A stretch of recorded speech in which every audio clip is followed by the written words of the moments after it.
नमस्कार. तर आता आपण केळीमध्ये आहोत आणि एक आपण या ठिकाणी टेक्निकल कन्सेप्ट समजून घेऊया. ती म्हणजे टर्गर प्रेशरची.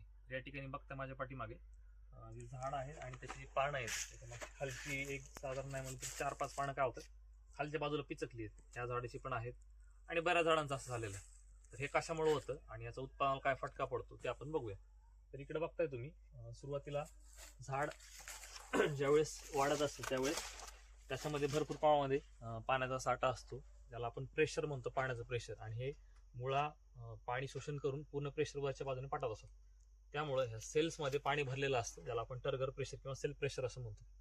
आणि ज्यावेळेस एखाद्या वेळेस पाण्याचा ताण कमी पडतो अचानक, एखाद्या वेळेस तो काही तासाचा पण असू शकतो किंवा काही दिवसाचा पण असू शकतो, हा ताण कमी पडला की त्यावेळेस पेशी ज्या असतात आतमध्ये त्या लूज पडतात, नाजूक होतात आणि मग ते पान थोडंसं ढिलं पडायला लागतं.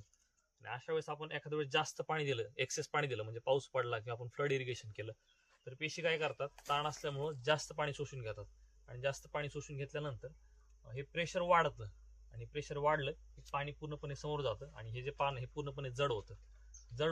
परंतु ह्या पेशी असतात ह्या पूर्णपणे नाजूक झालेल्या असतात आणि हे पान जड झालेलं असतं म्हणून हे खाली लटकायला लागतं. याला आपण टर्गर प्रेशरची कन्सेप्ट असं म्हणतो. आणि हे सर्रास बागेमध्ये उन्हाळ्याच्या वेळेस असं होतं.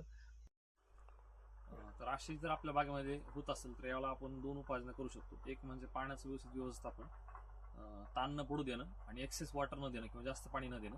दुसरा उपाय असं जर झाला असेल तर ह्याला आपण 13-0-25, ज्याला आपण पोटॅशियम नायट्रेट म्हणतो, पोटॅशियम चांगला गेलं तर पेशी भित्तिका मजबूत होतात आणि पानं गळून पडत नाही. दुसरं म्हणजे सिलिकॉनचा आपण स्प्रे घातला किंवा ठिबक वाटे जरी सिलिकॉन सोडलं तर सिलिकॉन पण पेशी भित्तिका मजबूत करण्याचं काम करतं. ह्या 2 उपाययोजना आपण करू शकतो. परंतु पाण्याचं व्यवस्थापन असेल तर ह्या गोष्टी होणार नाही.